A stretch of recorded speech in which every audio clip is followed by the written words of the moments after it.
ఈ వీడియోలో ఏపీజీఎల్ఐ సంబంధించినటువంటి నిన్న రిలీజ్ కాబడినటువంటి జీవో నెంబర్ 18 మరియు 19ల గురించి పూర్తిగా డీటెయిల్గా చూద్దాం.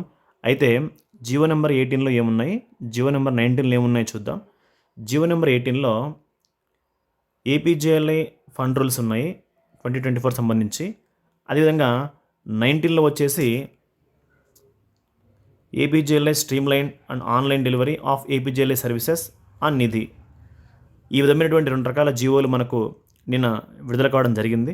అయితే ఇందులో ఏపీజీఎల్ఐ సంబంధించినటువంటి ఆన్లైన్ సర్వీసెస్ నిధి యాప్ ద్వారా ఈ విధంగా మనము పొందవచ్చు అనేటువంటిది మనకు జీవో నెంబర్ 19 ద్వారా మనకు పొందుపరచడం జరిగింది. కాబట్టి దాని గురించి ఈరోజు పూర్తిగా డీటెయిల్గా చూద్దాం. అయితే మొట్టమొదటిగా మన ఏపీజీఎల్ఐ ఎప్పుడు ప్రారంభించబడింది? 1907 సంవత్సరంలో ఈ యొక్క ఏపీజీఎల్ఐ అనేది మనకు ప్రారంభించడం జరిగింది. అయితే దాని తర్వాత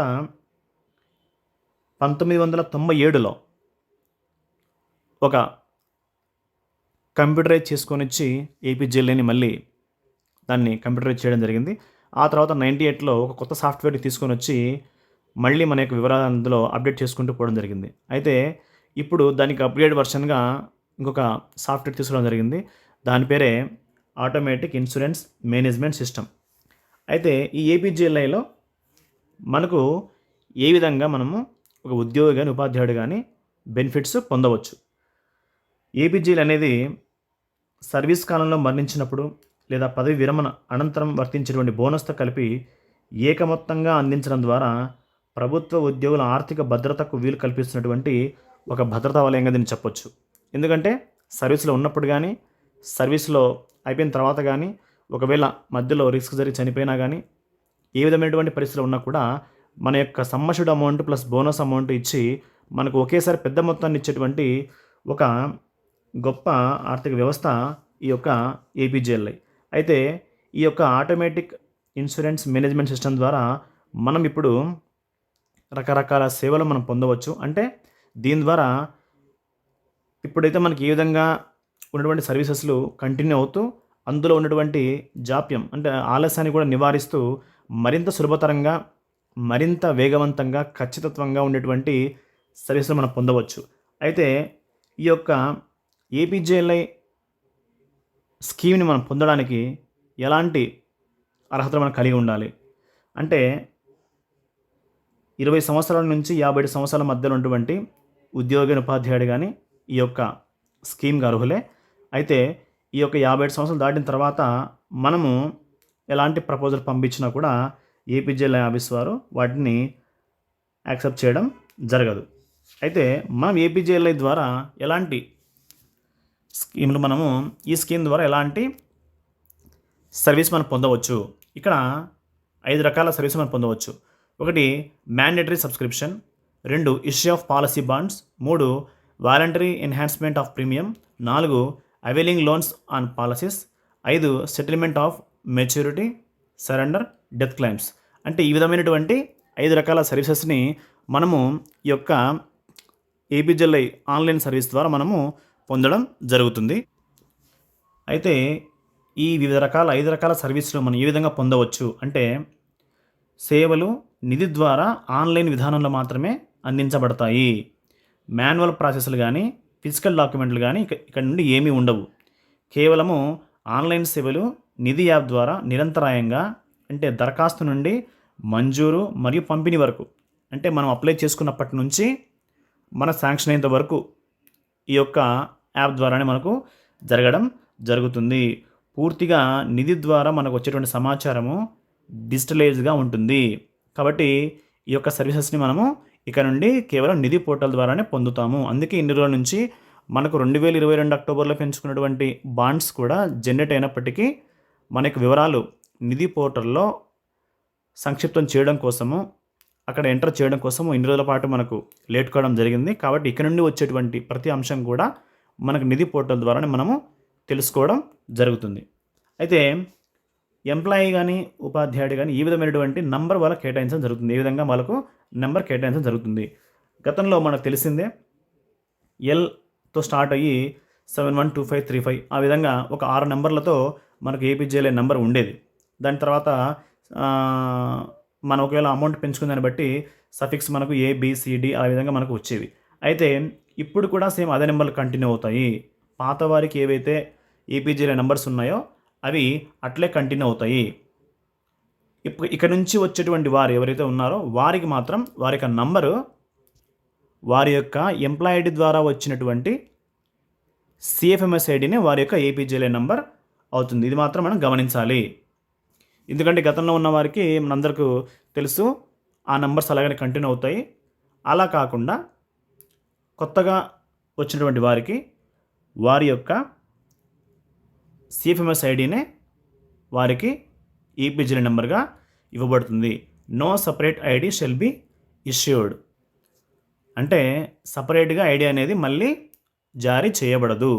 వారి యొక్క సిఎఫ్ఎంఎస్ ఐడినే వారి యొక్క ఏపీజేఎల్ఐ ఐడిగా మనము గమనించాలి, గుర్తుంచుకోవాలి. అయితే మొదటి అంశం వచ్చేసి తప్పనిసరి చందాన్నం.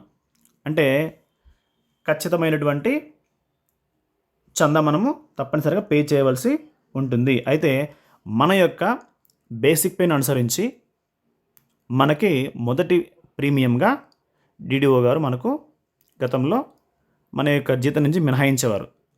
అట్ ద సేమ్ టైం అదేవిధంగా ఇప్పుడు కూడా అదేవిధంగానే మనము మన యొక్క మొదటి బాండ్కి అప్లై చేసుకోవచ్చు. అయితే ఇక్కడ పాలసీ నెంబర్ ఏంటనేది మనకు ముందే తెలుసు. గతంలో అయితే మనం అప్లై చేసుకోవాలి, ఆ తర్వాత మనకు నెంబర్ కేటాయించడం జరిగేది. అయితే ఇప్పుడు పాలసీ నెంబర్ మనకు ముందే తెలుసు.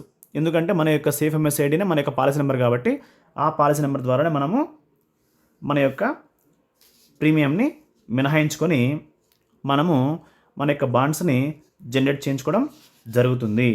అయితే ఈ విధంగా మనము మన యొక్క ఫస్ట్ పాలసీ బాండ్ని ఈ విధంగా డౌన్లోడ్ చేసుకోవచ్చు, ఈ విధంగా జనరేట్ చేసుకోవచ్చు. Issued by the DDO upon allotting of employee ID to the new employee.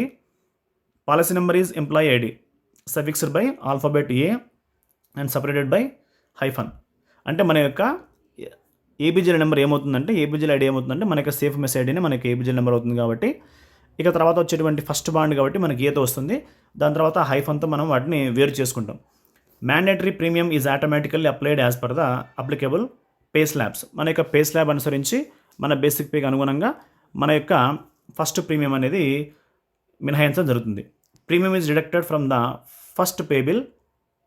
Policy bond shall be auto generated and issued on the first of the succeeded month and the date of commencement of risk DCR commences from the date of issue of the policy bond.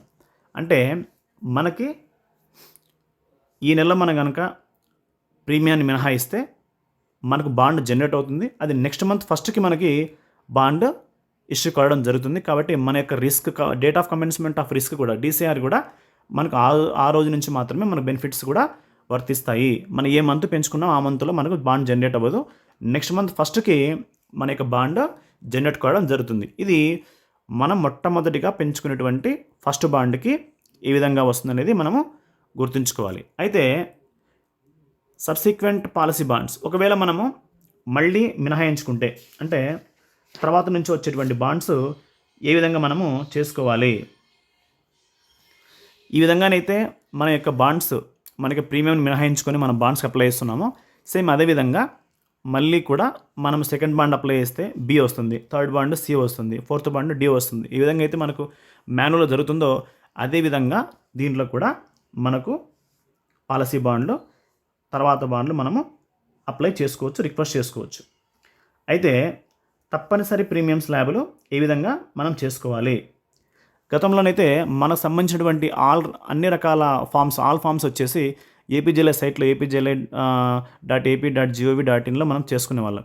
అంటే మన యొక్క కొత్త బాండ్లు కావచ్చు, అంటే మనకు fresh bonds కానీ enhancement bonds కానీ అక్కడ మనకు దొరికేవి, అప్లికేషన్ దొరికేవి. తర్వాత గుడ్ హెల్త్ సర్టిఫికేట్ అక్కడ దొరికేవి, నాన్ అవైలమెంట్ మెడికల్ సర్టిఫికేట్ దొరికేది, తర్వాత నామినేషన్ ఫామ్ దొరికేది, తర్వాత డెత్ క్లైమ్స్ దొరికేవి, మెచ్యూరిటీ ఫామ్స్ దొరికేవి. అదేవిధంగా అన్ని రకాలైనటువంటి ఫామ్స్ అక్కడ మనకు అందుబాటులో ఉండేవి.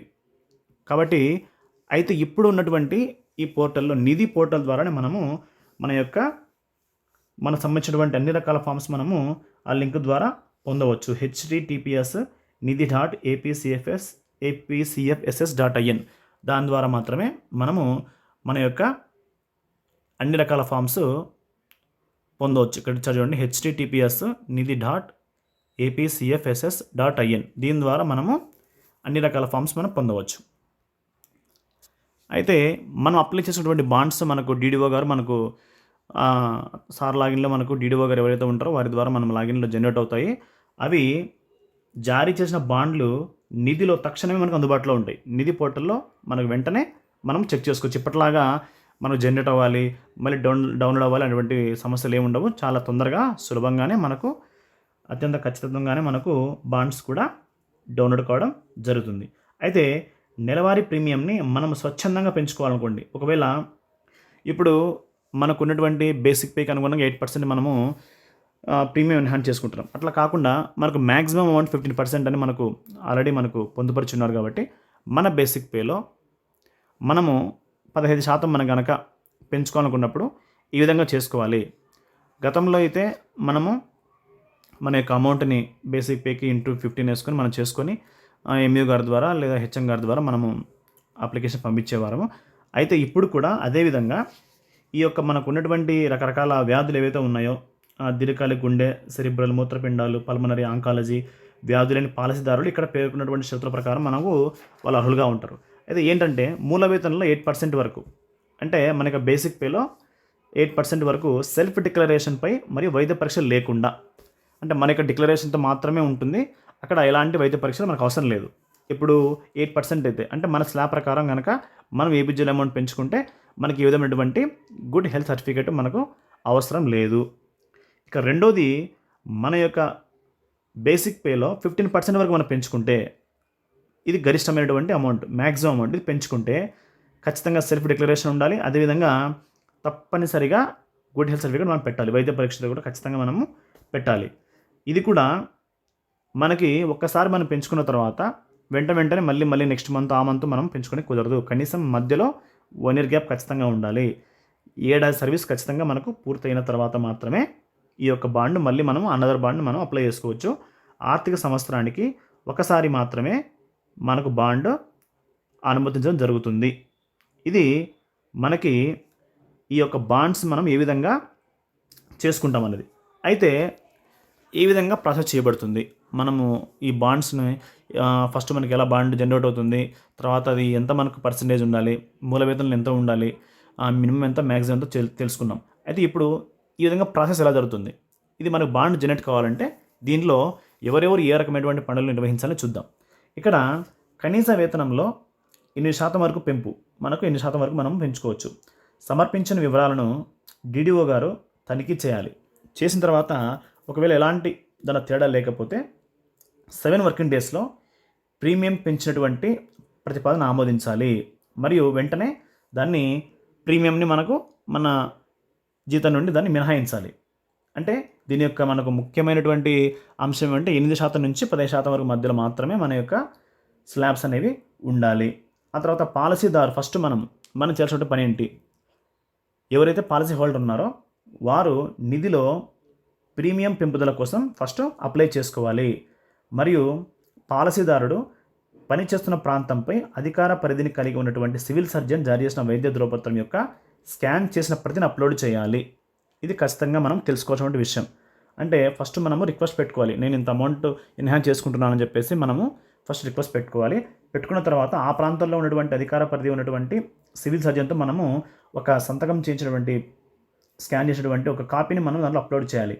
ఈ ధృవపత్రంలో అంటే దాంట్లో మనకి ఎలాంటి తీవ్రమైనటువంటి హృద్రోగ, మస్తిష్క, మూత్రపిండ ఊపిరితిత్తుల క్యాన్సర్ సంబంధిత దీర్ఘకాలిక వ్యాధులు బాధితులకు గుర్తించబడాలని చెప్పేసి మనము సర్టిఫికేట్స్ మనము సమర్పించుకోవాల్సి ఉంటుంది.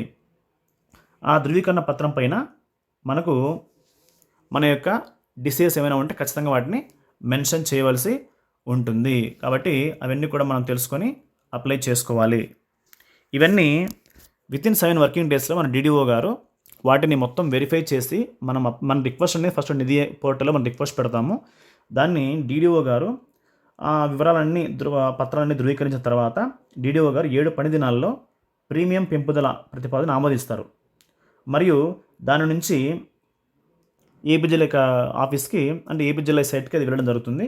తర్వాత ప్రీమియం మినహాయింపును తదుపరి తక్షణ వేతన బిల్లు నుండి అమలు చేస్తారు. ఎప్పుడైతే మనము పెంచుకోవాలని మనం రిక్వెస్ట్ పెట్టుకున్నామో తర్వాత నెల నుంచి మనకు దాన్ని మినహాయించడం జరుగుతుంది. అయితే ఒకవేళ మనం అప్లై చేసేటువంటి ఈ యొక్క ఏపీజీఎల్ఐ రిక్వెస్ట్ ఫామ్ని ఒకవేళ వాళ్ళు రిజెక్ట్ చేస్తే దానికి సంబంధించిన కారణాలను కూడా వితిన్ 7 వర్కింగ్ డేస్లో డిడిఓ గారు ఆ పాలసీ హోల్డర్కి తెలియజేయాలి. అంటే మనకి సక్సెస్ కావాలన్నా 7 వర్కింగ్ డేస్ కావాలి, రిజెక్ట్ అయినా కూడా 7 వర్కింగ్ డేస్లో మనకు ఉన్నటువంటి పొరపాట్లు ఏమైనా ఉంటే, రిజెక్ట్ కావడానికి కారణాలు ఏమైనా ఉంటే, రిమార్క్స్ ఏవైతే ఉంటే అవన్నీ కూడా కారణాలు ఖచ్చితంగా మనము పాలసీదారునికి ఖచ్చితంగా డిడిఓ గారు తెలియజేయవలసి ఉంటుంది. అంటే ఈ విధంగా మనము మన యొక్క పాలసీ బాండ్లు జనరేట్ చేయించుకోవచ్చు. అంటే మొదటగా మనం నిధి యాప్లో మనము రిక్వెస్ట్ పెట్టుకుంటాం, ప్రీమియం ఎన్హాన్స్ చేసుకుంటాం, రిక్వెస్ట్ పెడతాం. అది దాంతోపాటే మనము ఆ సంబంధిత డాక్టర్ గారి చేత మనము ఒక కాపీని సంతకం చేసి స్కాన్ చేసి అప్లోడ్ చేస్తాము. దాన్ని డిడిఓ గారు వారి లాగిన్కి వెళ్ళిన తర్వాత దాంట్లో వాళ్ళు ఉన్నటువంటి అంశాలన్నీ సరిచూసుకొని ప్రీమియం ఎన్హాన్స్ చేసి దానికి సంబంధించినటువంటి ఈ యొక్క జనరేషన్ ప్రాసెస్ అంతా వితిన్ 7 వర్కింగ్ డేస్లో చేయడం జరుగుతుంది. ఒకవేళ మనకు అన్నీ కరెక్ట్గా కనుక ఉంటే మనకు బాండ్ జనరేట్ కావడం జరుగుతుంది.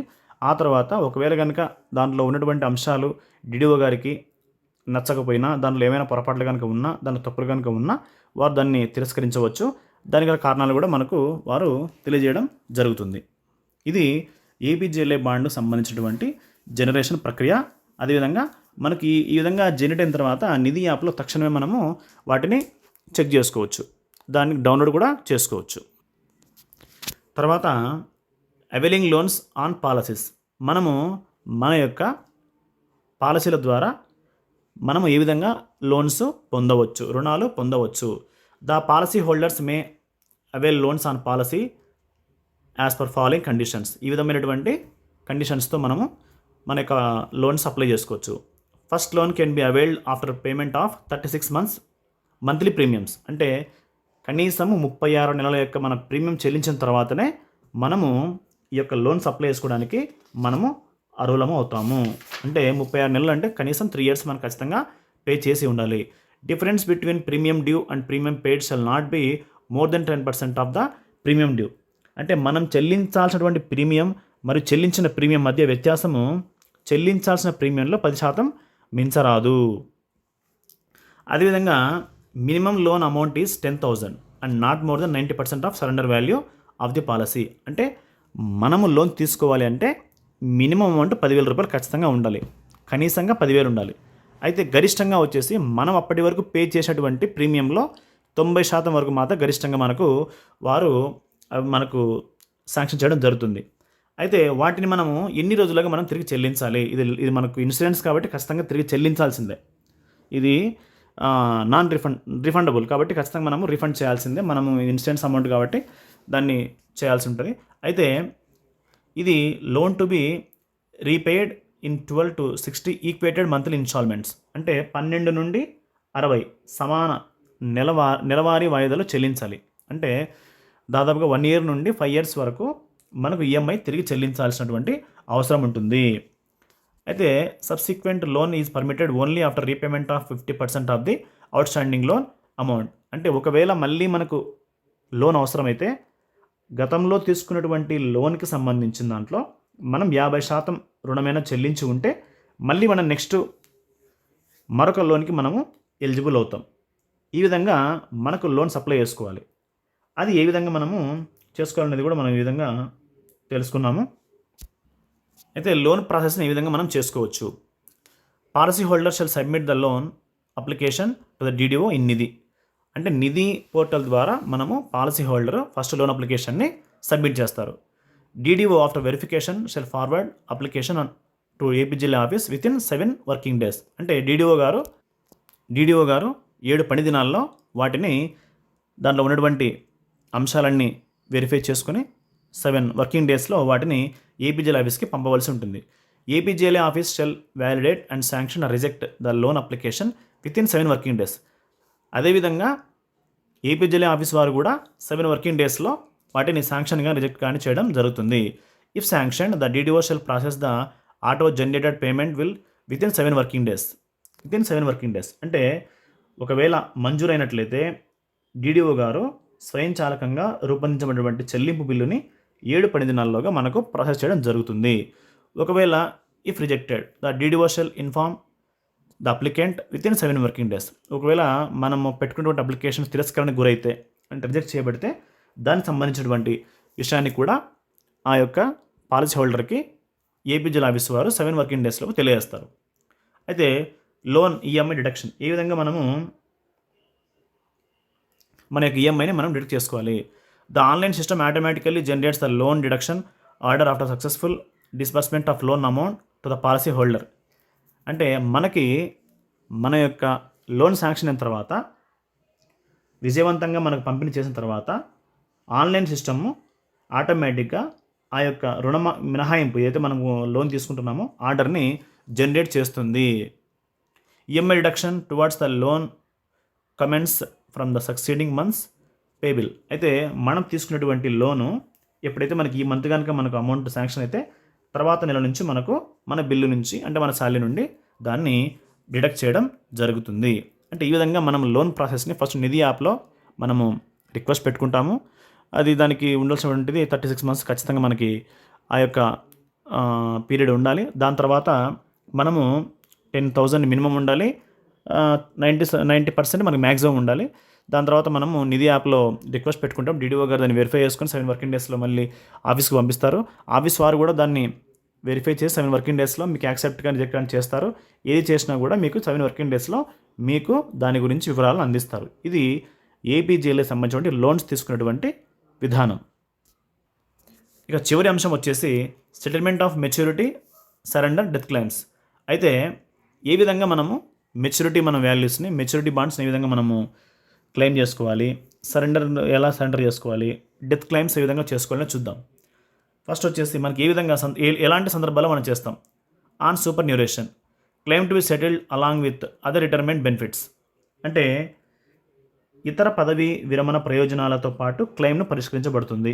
ఏ విధంగా అయితే మనకు రిటైర్ అయిన తర్వాత మనకి ఎలాంటి ప్రయోజనాలు అందుతాయో అదేవిధంగా ప్రయోజనాలు మనం దీని ద్వారా పొందుతాం. రెండవది on retiring for reasons other than attaining age of superannuation. అంటే పదవి విరమణ వయసు చేరుకోవడం కాకుండా ఇతర కారణాల వల్ల పదవి విరమణ ఒకవేళ చేస్తే ఇతర పదవి విరమణ ప్రయోజనాలతో పాటు క్లెయిమ్ కూడా పరిష్కరించడం జరుగుతుంది. అంటే కొద్దిమంది విఆర్ఎస్ ఇస్తారు, వాలంటీర్ రిటైర్మెంట్, కాబట్టి వారికి కూడా ఈ విధమైనటువంటి ప్రయోజనాలు కూడా మనకు అందుకుంటారు. ఇక మూడోది వచ్చేసి on maturity of policies prior to attaining age of superannuation claim to be processed as and death. అంటే పదవి విరమణ వయస్సుకి చేరుకోక ముందే పాలసీ పరిపక్వత, ఒకవేళ ముందే ప్రీమెచ్యూర్ అయితే దానికి కూడా మనకు దీంట్లో మనము చేసుకోవచ్చు, ఈ పరిష్కారాన్ని మనము పొందవచ్చు. అదేవిధంగా ఇక చివరిది on death while in service claim to be settled along with other retirement benefits in case the nominee pre diseases the policy holder or the nomination made becomes invalid, then the claim shall be processed on the production of family member certificate issued by the competent authority. ఒకవేళ service ఉండగానే policy holder మరణిస్తే ఇతర పదవి విరమణ ప్రయోజనాలతో పాటుగా క్లెయిమ్ను పరిష్కరిస్తారు. అదేవిధంగా ఒకవేళ నామినీ పాలసీ హోల్డర్ కంటే ముందే చనిపోతే, ముందే మరణించిన లేదా చేసిన నామినీ చెల్లుబాటు కాకపోతే, ఒకవేళ నామినేషన్ పెట్టినటువంటిది చెల్లుబాటు కానట్లయితే ఆ యొక్క అధికారి జారీ చేసినటువంటి కుటుంబ సభ్యుల ధృవీకరణ పత్రం ఆధారంగా క్లెయిమ్ని ప్రాసెస్ చేసుకోవచ్చు. అంటే ఒకవేళ నామినీ కనుక ముందే చనిపోయినా లేదా ఉండవంటి నామినేషన్ చెల్లదు అన్నప్పుడు కుటుంబ సభ్యుల యొక్క ధృవీకరణ పత్రం ఆధారంగా క్లెయిమ్ని ఎవరికి ఇవ్వాలనేది మనము ప్రాసెస్ చేయవచ్చు. ఈ క్లెయిమ్ కూడా ఏ విధంగా మనము ప్రాసెస్ చేస్తాము. Claim is auto generated with all key details. Claim అనేది అన్ని కీలక వివరాలతో స్వయంచాలకంగా రూపొందించడం జరుగుతుంది. అంటే ఆల్రెడీ మన యొక్క డీటెయిల్స్ అనేది ఉంటాయి కాబట్టి ఆటోమేటిక్గా వచ్చేస్తాయి. DDO shall verify details and uploaded documents and shall forward to APGLI office within 7 working days. DDO గారు ఇవన్నీ ఈ అప్లోడ్ చేసినటువంటి పత్రాలన్నీ కూడా తనిఖీ చేసి దాన్ని 7 వర్కింగ్ డేస్లో పంపడం జరుగుతుంది. APGLI office shall validate and sanction or reject the claim application within 7 working days. ఏపీజేఎల్ కార్యాలయం చేరుకున్నటువంటి ఈ యొక్క అప్లికేషన్ని ఏపీజేఎల్ కార్యాలయం వారు 7 వర్కింగ్ డేస్లో దాన్ని యాక్సెప్ట్ చేయడం కానీ లేదా రిజెక్ట్ కానీ చేయడం జరుగుతుంది. If sanction the DDO shall process the auto generate payment bill within 7 working days. ఒకవేళ శాంక్షన్ అయితే 7 డేస్లో మనకు 7 వర్కింగ్ డేస్లో మనకు రావడం జరుగుతుంది. If rejected the DDO shall inform the applicant within 7 working days. ఒకవేళ తిరస్కరణకు గురైతే అంటే రిజెక్ట్ అయినప్పుడు ఆ యొక్క విషయాన్ని ఆ యొక్క పాలసీ హోల్డర్కి తెలియజేయడం జరుగుతుంది. ఈ విధంగా మనకి సంబంధించినటువంటి డెత్ క్లెయిమ్స్ కానీ సరెండర్ చేయడం కానీ మెచ్యూరిటీ కానీ అంటే ఇవన్నీ కూడా నిధి యాప్ ద్వారా పాలసీ హోల్డర్ ముందు మనకు అప్లై చేసుకున్న తర్వాత డీడీఓ గారి ద్వారా ఆటోమేటిక్గా ఏపీజేఎల్ ఆఫీస్కి వెళ్ళడం జరుగుతుంది. ఏపీజేఎల్ ఆఫీస్ వాళ్ళు విత్ ఇన్ 7 వర్కింగ్ డేస్లో దాన్ని మంజూరు చేయడమా లేకుంటే రిజెక్ట్ చేయడం అనేది చేయడం జరుగుతుంది. అయితే ఈ యొక్క ఆన్లైన్ సిస్టంలో వివిధ రకాలైనటువంటి వ్యక్తుల యొక్క బాధ్యతలు ఏ విధంగా ఉండాలి, వారి యొక్క బాధ్యతలు ఎలా ఉంటాయి, రెస్పాన్సిబిలిటీ ఎలా ఉండాలి. ఫస్ట్ మొదటగా పాలసీ హోల్డర్ ఏ విధంగా ఉండాలి, పాలసీ హోల్డర్ ఏమని చూసుకోవాలి. Maintenance and updating of the master tables pertaining sum assured, అదేవిధంగా surrender value factors, bonus rates, mandatory premium slabs or loan interest rates in Nidhi as per the prescribed time schedule through certified actuary service with approval of the government. అంటే మన యొక్క సమాచారం ఏదైతే ఉందో కుటుంబ సభ్యుల గురించి కానీ నామినీ గురించి కానీ బ్యాంక్ వివరాలు కానీ అన్నీ కూడా కరెక్ట్గా మనం అందించాలి. అవసరమైనప్పుడల్లా నిధి యాప్లో మనం అప్డేట్ చేసుకుంటూ ఉండాలి. ఇది పాలసీ హోల్డర్ చేసుకోవాల్సినటువంటి మొట్టమొదటి కర్తవ్యం. Monthly checks and random checks of the transactions recorded in Nidhi. Policy బాండ్లలో ఉన్నటువంటి వివరాలు ఖచ్చితంగా ఉన్నలా చెక్ చేసుకోవాలి. అదేవిధంగా నెలవారీ ప్రీమియమ్స్ కూడా చెక్ చేసుకోవాలి. అంటే మనకు కట్టినటువంటి ప్రీమియం సరిపడేటువంటి బాండ్స్ ఉన్నాయా లేదా, బాండ్ లేకపోతే మనం ఏం చేయాలి, ఎట్లా అప్లై చేసుకోవాలి, అది కూడా మనము చూసుకోవాలి. Maintenance and checking of the data logs from time to time. మనము ప్రతి సమయం కూడా మనము టైం చెక్ చేసుకుంటూ ఉండాలి. మన యొక్క పాలసీ ఏ విధంగా దానిలో ఉన్నటువంటి అమౌంట్ మనకు యాడ్ అవుతుందా లేదా, మిస్సింగ్ రేట్స్ ఉన్నాయని. Documentation of the software end version control. అమల్లో ఉన్నటువంటి నియమాల ప్రకారంగా మనం వారి యొక్క నెలవారీ ప్రీమియం, మంత్లీ ప్రీమియం అనేది స్వచ్ఛందంగా పెంచుకోవచ్చు. అంటే మనం ఒకవేళ పాలసీలపై రుణాలు పొందొచ్చు, మెచ్యూర్ కావచ్చు, సరెండర్ తర్వాత క్లెయిమ్ చేసుకోవచ్చు. ఇవన్నీ మనము ఎప్పటికప్పుడు అప్డేటెడ్గా ఉండాలి. ఇక చివరిది custody of the APGLI database with admin login. Policy బాండ్లలో లేదా నెలవారీ ప్రీమియం మినహాయింపు లేదా క్లెయిమ్ పరిష్కారం విషయంలో ఏవైనా వ్యత్యాసాలు ఉంటే పాలసీదారుడు ఏం చేయాలి, నిధి ద్వారా ఫిర్యాదుని, ఒక కంప్లైంట్ని ఏపీజేఎల్ఐ పర్యవేక్షణ మరియు ఫిర్యాదుల పరిష్కార విభాగం అని ఒకటి ఉంటుంది, దానికి మనం సబ్మిట్ చేసుకోవాలి. దీనిలో ఏమైనా కొన్ని పొరపాట్లు కనుక ఉన్నా, దీనిలో ఎలాంటి కరెక్షన్స్ ఉన్నా కూడా మనం చేసినటువంటి పని ఏంటంటే మనము ఏపీజేఎల్ఐ సూపర్విజన్ అదేవిధంగా కంప్లైంట్ విభాగానికి మనము దీన్ని సమర్పించుకోవాలి. ఇది పాలసీ హోల్డర్ చేయవలసినటువంటి కర్తవ్యాలు. అంటే మనకు మినహాయించబడుతున్నటువంటి ప్రీమియం ఎంత, దానికి సరిపడా బాండ్లు ఉన్నాయా లేదా, ఏవైనా మనకు అమౌంట్ ఏం ఎక్కువ కట్ అవుతుంది, మనకు బాండ్స్ ఏమైనా తక్కువగా ఉన్నాయా, ఏ బాండ్ మనకు లేదు అని చెక్ చేసుకోవాలి. మంత్లీ మనకు మంత్లీ మనకు మిస్సింగ్ రేట్స్ ఏమైనా ఉన్నాయా, అంటే మన యొక్క అమౌంట్ ఖచ్చితంగా డిడక్ట్ అవుతుందా లేదా, మనకు డెబిట్ అయినటువంటి అమౌంట్ ఏపీజేఎల్ఐ అకౌంట్లో యాడ్ అవుతుందా లేదా కూడా ఖచ్చితంగా మనం చెక్ చేసుకోవాలి. ఇంకా ఏవైనా మన యొక్క వ్యక్తిగతమైన వివరాల్లో కానీ, మన నామినేషన్ వివరాల్లో కానీ, మన బ్యాంక్ వివరాలు కానీ ఎక్కడైనా కానీ తేడా కనుక ఉంటే ఖచ్చితంగా మీరు దాన్ని సరి చేసుకోవాలి. ఒకవేళ మన పరిధిలో లేకపోతే మనం వాటిని ఏపీజేఎల్ఐ విభాగానికి, అక్కడ ఫిర్యాదుల యొక్క సంబంధించినటువంటిది కానీ సూపర్వైజర్కి సంబంధించినటువంటి కానీ ఒక విభాగం ఉంటుంది, అక్కడ మనము సమర్పించుకోవాలి, వాటిని మనం సబ్మిట్ చేసుకోవాలి. ఇది పాలసీ హోల్డర్ చేయవలసినటువంటి ముఖ్యమైనటువంటి కర్తవ్యం. అదేవిధంగా డ్రాయింగ్ అండ్ డిస్పర్సింగ్ ఆఫీసరు ఏ విధమైనటువంటి కర్తవ్యాలు బాధ్యతలు కలిగి ఉండడం చూద్దాం. Ensure veracity and completeness of information provided by government employee at time of onboarding process as well as when such details are updated. అంటే ప్రక్రియ ప్రారంభించే సమయంలో అలాగే అటువంటి వివరాలు నవీకరించినప్పుడు అప్డేట్ చేసినప్పుడు ప్రభుత్వ ఉద్యోగి ఇచ్చిన సమాచారం యొక్క విశ్వసనీయత అంటే ఇస్తున్నటువంటి సమాచారం ఖచ్చితమైనదా కాదా మనం ఖచ్చితంగా వాటిని ధృవీకరించుకోవాలి, సర్టిఫై చేసుకోవాలి. Generate and issue policy bonds after ensuring accuracy of details provided therein. అందులో ఇవ్వబడినటువంటి వివరాల యొక్క ఖచ్చితత్వాన్ని ధృవీకరించిన తర్వాత పాలసీ బాండ్లను రూపొందించి జారీ చేయాలి. మనము ఆ పాలసీ హోల్డర్ ఏవైతే మనకు వివరాలు ఇస్తాడో దాన్ని ఒకసారి మనం చెక్ చేసుకొని అందులో ఏమైనా కరెక్షన్స్ ఉంటే లేదా తప్పులు కనుక ఉంటేనే మనం వాటిని ఖచ్చితంగా వెరిఫై చేసుకోవాలి. ఇక మూడోది వచ్చేసి verify applications for voluntary enhancement of premium, loan application and claim settlement.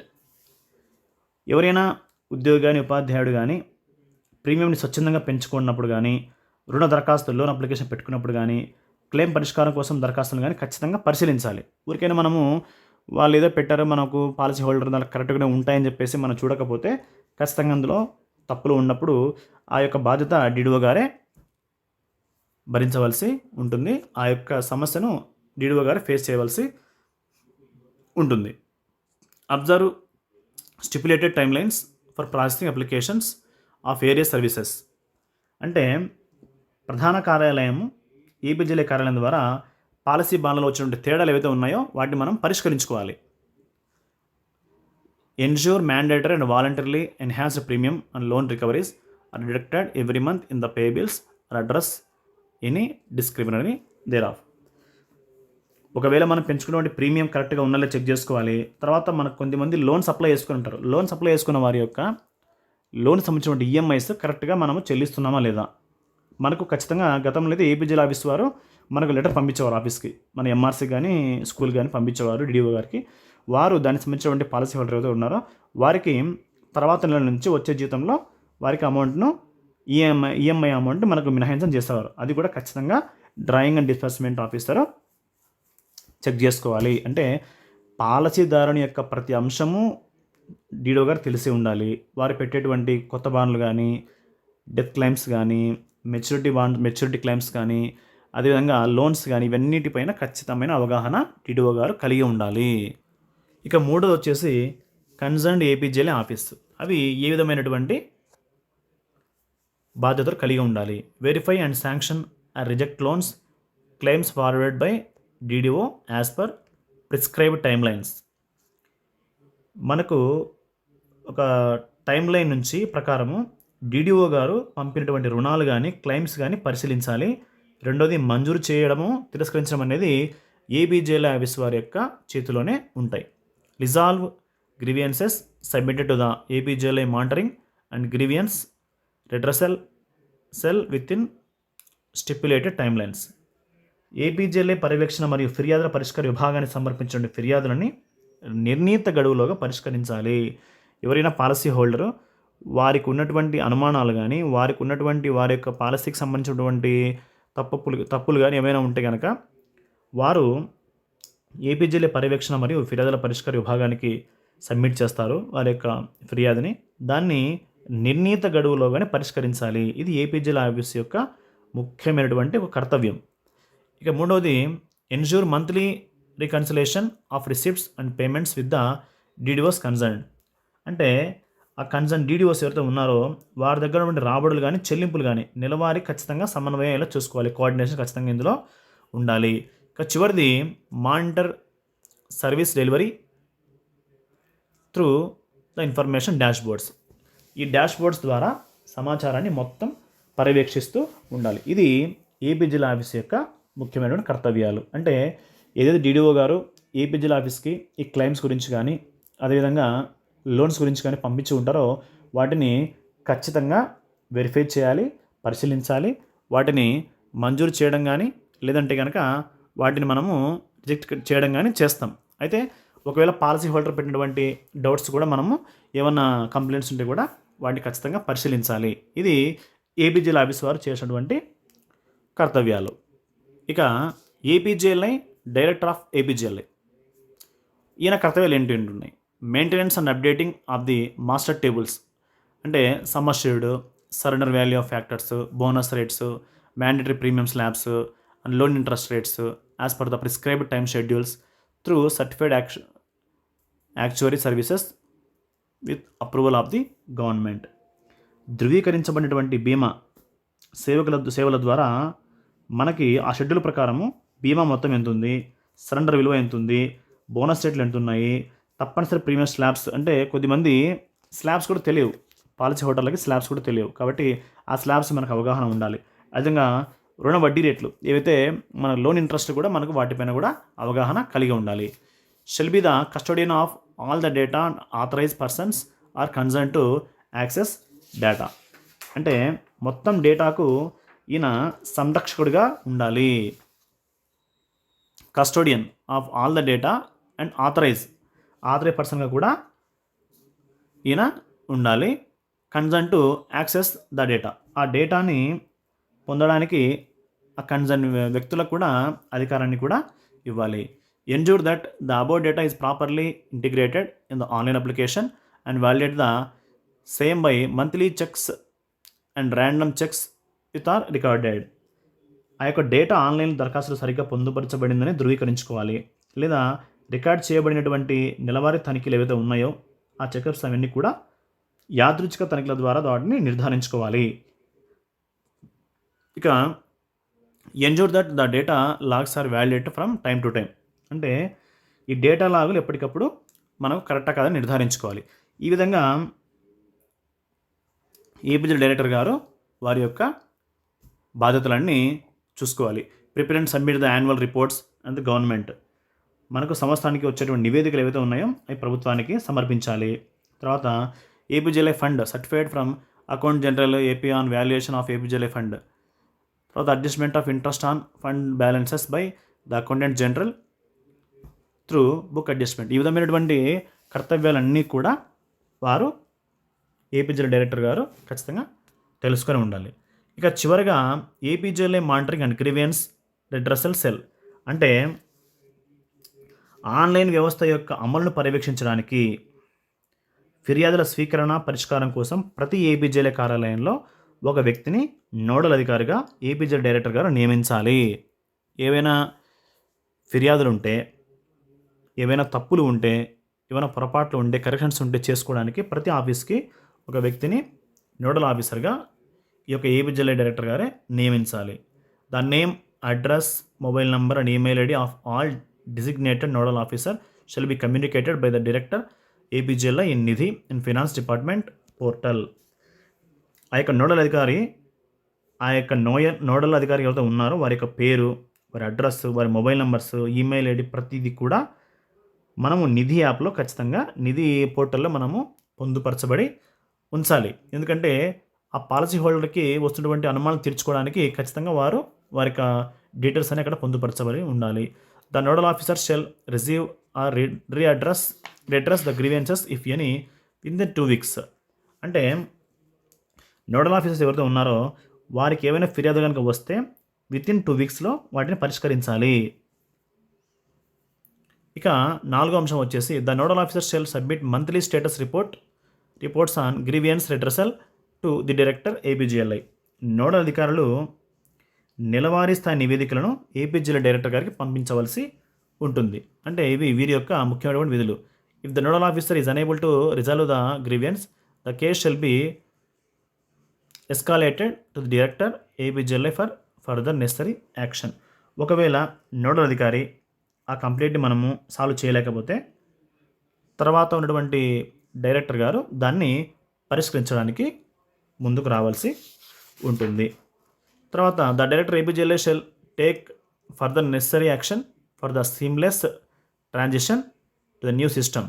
అంటే ఈ న్యూ సిస్టమ్కి ఏ విధమైన అంతరాయం లేకుండా తీసుకురావాల్సి ఏపీజీఎల్ఐ డైరెక్టర్ గారు తీసుకురావాల్సి ఉంటుంది. కొత్త విధానానికి అంతరాయం లేని మార్పు కోసం తదుపరి అవసరమైన చర్యలు తీసుకొని అన్ని పాలసీ వివరాలు నవీకరించేలాగా, అంటే అప్డేట్ చేసుకునేటట్టుగా వ్యక్తిగత పాలసీలు ఏవైతే ఉన్నాయో వాటిని మనం పునరుద్ధరించేలా, మరియు తేడాలు ఉంటే వాటిని పరిష్కరించేలాగా మన యొక్క పని విధానము ఉండాలి. అదేవిధంగా the director APGLI shall ensure that details of the premium paid existing APGLI policy holders are communicated the policy holders, the disciplinary settled confirmation obtained, the accounts are fully reconciled by 29/2/24. అంటే ఈ month చివరికల్లా ప్రస్తుతం APGLI పాలసీదారు చెల్లించిన premium వివరాలు పాలసీదారులకు తెలియజేసేలా, వ్యత్యాసాలు పరిష్కరించేలా చూడాలి. పొందిన ధృవీకరణ మరియు ఖాతాలు తప్పనిసరిగా 29/2/2004 పూర్తిగా పునరుద్ధరించేలా డైరెక్టర్ గారు చూసుకోవాలి. అంటే 2024 ఫిబ్రవరి 29 తారీఖు లోపు ఏ విధమైనటువంటి ఇది కూడా మనకు ఉండకూడదు. ఇక the CEO APCFSS shall promptly provide the required technical and implementation support as and when sought by the director. APCFSS CEO కానీ ఏపీజీఎల్ డైరెక్టర్ కానీ కోరినప్పుడల్లా అవసరమైనటువంటి సాంకేతిక మరియు అంటే టెక్నికల్ ఏవైతే ఉన్నాయో అవన్నీ కూడా మద్దతుని తక్షణమే అందిస్తూ ఉండాలి, సపోర్ట్ వాళ్ళకి ఇస్తూ ఉండాలి. ఇక చివరిగా the special chief secretaries, principal secretaries of department, the heads of department shall ensure scrupulous implementation of these orders, and all the heads of officials and DDO shall impart necessary awareness and training to the APGLI policy holders working in their offices in coordination with the director APGLI. అంటే ఈ ప్రత్యేక ప్రధాన కార్యదర్శి ఎవరైతే ఉన్నారో వారు, ముఖ్య కార్యదర్శులు, శాఖల కార్యదర్శి వీరందరూ కూడా ఈ ఉత్తర్వులను పకడ్బందీగా అమలు చేసేలా చూడాలి. ఎవరైతే దీనికి కన్సర్న్గా ఉన్నారో వాళ్ళందరూ కూడా చూడాలి. మరియు అన్ని కార్యాలయాల అధిపతులు అంటే హెచ్ఓడీలు కావచ్చు, డీడీఓలు కావచ్చు, వారికి ఆఫీసుల్లో పనిచేసినటువంటి ఏపీజీఎల్ఐ పాలసీదారులకి ఏపీజీఎల్ఐ డైరెక్టర్ సహకారంతో అవసరమైన అవగాహన కలిగించాలి మరియు శిక్షణ ఇవ్వాలి. ఆల్రెడీ శిక్షణ తీసుకున్నారు. అయితే అది ఇంకా మనకు అవసరమైనటువంటి ఏపీజీఎల్ఐ యాప్ ఇంకా అందుబాటులోకి రాలేదు. ఇప్పటి వరకు మనకు కేవలం ఈ గైడ్లైన్స్ మాత్రమే మనకు రిలీజ్ చేస్తున్నారు. ఈ విధంగా గతంలో ఉన్నటువంటి మాన్యువల్ పద్ధతికి ఈ ఆన్లైన్ పద్ధతికి ఉన్నటువంటి తేడాలు మనం ఈ విధంగా తెలుసుకోవచ్చు. గతంలోనైతే మనం డీడీఓ గారి ద్వారా ఒక అప్లికేషన్ పెట్టుకునేవారు. డీడీఓ గారు సంతకం చేసిన తర్వాత మనం కానీ డీడీఓ గారు కానీ తీసుకెళ్ళి ఆఫీసులు ఇచ్చేవారు. ఇచ్చిన తర్వాత ఏపీజీఎల్ ఆఫీస్ వారు ఆ యొక్క పని మనకు చేసి పెట్టేవారు. అయితే అంత ఆలస్యం కాకుండా మరింత సులభతరంగా, మరింత ఆన్లైన్గా కొత్త సాంకేతికతతో తీసుకొచ్చినటువంటి ఆటోమేటిక్ ఇన్సూరెన్స్ మేనేజ్మెంట్ సిస్టమ్ అనేటువంటి AIMS ద్వారా మనము మన యొక్క ఏపీజీఎల్కి సంబంధించినటువంటి కొత్త బాండ్లు కానీ, మనము మధ్యలో పెంచుకున్నటువంటి స్వచ్ఛందంగా పెంచుకున్నటువంటి ప్రీమియంకి సంబంధించిన ఎన్హాన్స్మెంట్ బాండ్స్ కానీ, క్లెయిమ్స్ కానీ, అదేవిధంగా రుణాలు కానీ, రకరకాలటువంటి సేవలు ఏవైతే ఉన్నాయో 5 రకాల సేవలు మనము ఈ నిధి పోర్టల్ ద్వారా మాత్రమే మనము పొందడం జరుగుతుంది. కాబట్టి అందరూ కూడా nithi.apcfss.in మనము ఖచ్చితంగా సందర్శిస్తూ దానిలో ఉన్నటువంటి అంశాలు అయితే ఉన్నాయో వాటిలో మన యొక్క వివరాలు ఏవైతే ఉన్నాయో, మన పేరు కానీ, మన యొక్క పర్సనల్ ఇన్ఫర్మేషన్స్, మన నామినేషన్స్, మన బ్యాంక్ వివరాలు ప్రతి ఒక్కటి కూడా, మన యొక్క ప్రీమియం కానీ, మన బాండ్లు కానీ, మన క్లెయిమ్స్ కానీ, అదేవిధంగా మన యొక్క లోన్స్ కానీ ప్రతిదీ కూడా ఎప్పటికప్పుడు అప్డేట్ చేసుకుంటూ ఉండాలి. వాటిని చెక్ చేసుకుంటూ ఉండాలి. అప్పుడు మాత్రమే మనకి ఏదైనా సందర్భం వచ్చినప్పుడు, అవసరం వచ్చినప్పుడు వాటిని మళ్ళీ మనము చెక్ చేసుకోవచ్చు లేదా మార్పు చేసుకోవచ్చు. ఇది GOMS నెంబర్ 19లో వచ్చినటువంటి అంశాలు. మరొకసారి జీవో నెంబర్ 18 గురించి కూడా మాట్లాడుకుందాం. Thank you. అందరికీ ధన్యవాదాలు.